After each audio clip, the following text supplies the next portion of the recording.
जिले कश्मीर कंधकोट पुलिस पारां दुरानी महर वारे कच्चे जे इलाइक़े में रूपोश ऐं इनाम याफ़्ता ॾोहारियुनि जी गिरफ़्तारी ऐं मुख़बिन जी बाज़ियाबी लाइ मुसलसल केतिरनि ॾींहंनि खां CIA इंचार्ज अयाज़ खेड़ो SHO जमाल सुखियो ख़ान चोलियाणी ऐं ॿियनि जी अॻवानी में ज़िले कश्मीर जे मुख़्तलिफ़ थाननि जी पुलिस नफ़रीअ जी पुलिस कार्रवाई हलंदड़ आहे।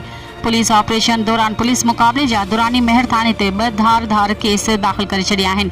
दुरानी महर थाने जी सरकार पारां दाख़िल कयल 2 धार केसनि जा फरियादी ASI अब्दुल रज़ाक बहलकानी ऐं गुलज़ार अहमद गुजरानी आहिनि।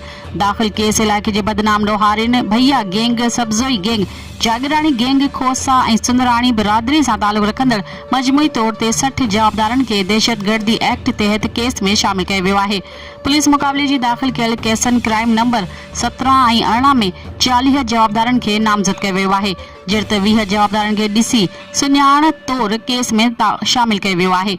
नामज़द कयल जवाबदारनि में इलाइक़े जा बदनाम ॾोहारी ख़ादिम भइयो, अरसलान सब्ज़ोई, बाबल जागीरानी, सरफराज जागीरानी, लाडो भइयो, प्यारो, इमदाद अब्दुल वहाब, मंजूर अब्दुल मालिक, राबेल सुंदराणी, मवाली वहीद ऐं ॿिया शामिल आहिनि।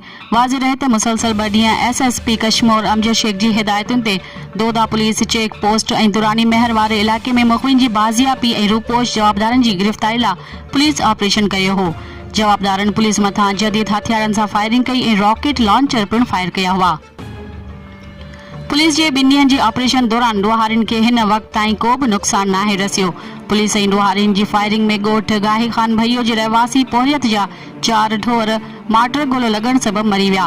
पुलिस ऑपरेशन दौरान लखें रुपयनि जो बारूद हलण सबबि ॾोहारियुनि खे कश्मीर ज़िले जी पुलिस जो को बि नुक़सानु न पहुचाए सघी ऐं न ई वरी पुलिस खे का गिरफ़्तारी अमल में अची सघी आहे।